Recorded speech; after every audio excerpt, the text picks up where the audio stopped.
வணக்கம். ஜவை jet from Javadupatti Pudur.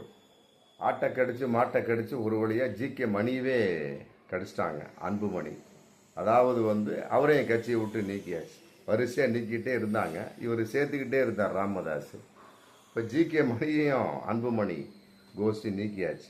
அதாவது சட்டப்பேரவை குழு தலைவர் பதவியிலிருந்து நீக்கியதாக இன்னைக்கு தகவல். புதிய தலைவர் அவங்களுடைய எம்எல்ஏ எஸ்பி வெங்கடேஸ்வரனை போட்டாச்சு. ஏன்னா அவங்க கையில் 3 எம்எல்ஏ இருக்கிறாங்க. இவர் தருமபுரி எம்எல்ஏ. அடுத்தது பாமக கொறடா அப்படிங்கிறதுல அருளை நீக்கியாச்சு. அவங்க நீக்கிறாங்க அன்புமணி கோஷ்டி. இப்போ 2 கோஷ்டி ஆச்சு இல்லையா? அன்புமணி கோஷ்டி நீக்கிடுறாங்க. அதுக்கு பதிலாக சட்டப்பேரவை கொறடாவாக அவங்களுடைய எம்எல்ஏ சிவகுமார் எம்எல்ஏவை போட்டுடுறாங்க. இந்த மாதிரி ஒரு சூழலில் பாமக போயிட்டுருக்கு. இதன் அடிப்படையில் சபாநாயகர் அப்பாவிட்ட மனு கொடுத்துட்டாங்க. இது மாதிரி ஜிகே மணியை நீக்கிட்டோம், கொறடாவையும் நீக்கிட்டோம், நாங்கள் புதுசாக போட்டிருக்கிறோம், அவர்களை செயல்பட நீங்கள் ஒத்துழைக்க வேண்டும் சொல்லி போட்டு ஒரு மனு கொடுத்தாச்சு. சட்டப்பேரவை செயலாளர் சீனிவாசன்கிட்ட மனு கொடுத்தாச்சு. அப்பாவு ஐயா அவங்க இன்னைக்கு சபாநாயகர் அந்த முடிவு எடுப்பாங்க. இதுக்கிடையில் ராமதாஸை சுற்றி 3 பேர் கை துப்பாக்கியோடு பாதுகாப்புக்கு இருக்கக்கூடிய ஒரு சூழல்.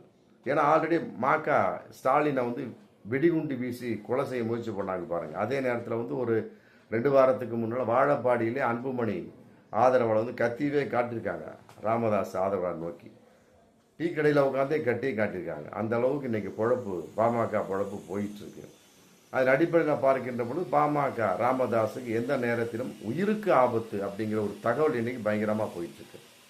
என்ன கேட்டால் ஆல்ரெடி கட்சி சம்மந்தப்பட்டவங்க கட்சி எனக்கு தான் சொந்தம், அது குறிப்பாக மாம்பழ சின்னம் எனக்கு தான் சொந்தம், அப்புறம் கட்சியினுடைய கலரு அந்த 3 கலர் எனக்கு தான் சொந்தம் அப்படிங்கிற மாதிரி அன்புமணி போயிட்டுருக்கிறாரு. இவரும் போயிட்டுருக்கிறார் ராமதாஸும். அப்படி இருக்கக்கூடிய சமயத்தில் ஆல்ரெடி அவங்கள நீக்க இவங்களை நீக்க அப்படிங்கிறப்ப கட்டாயமாக ஏதோ ஒரு உயிருக்கு ஆபத்து அப்படிங்கிற ஒரு தகவல் இன்னைக்கு போயிட்டு இருக்க சமயத்தில் குறிப்பாக ராமதாஸ் உயிருக்கு ஆபத்து அப்படிங்கிற மாதிரி தான் இன்றைக்கி தகவல் போயிட்டுருக்கு. அது எவ்வாறு முறியடிக்க போகிறார்கள் என்பதெல்லாம் விட தேர்தல் ஆணையம் கான்செப்ட் என்ன சொல்ல போகிறது அப்படிங்கிறது இன்றைக்கி ரொம்ப பதட்டமான ஒரு சூழலில் பாமகவுடைய தொண்டர்கள் பாமகவுடைய நிர்வாகி இருந்துகிட்டு இருக்காங்க. குறிப்பாக ராமதாஸ் நிர்வாகிகள். ஏன்னா அன்புமணி சம்மந்தப்பட்ட வகையில் ஸ்ட்ராங்காக அவங்க இருக்கிறாங்க. 26/10/2026 வரைக்கும் நாங்கள் தான் தலைவர். ஆமாம், திலகபாமா வந்தம்மா சொல்கிறாங்க, நாங்கள் ஆதாரத்தை வெளியிட்டோம், உங்களால் முடியுதா?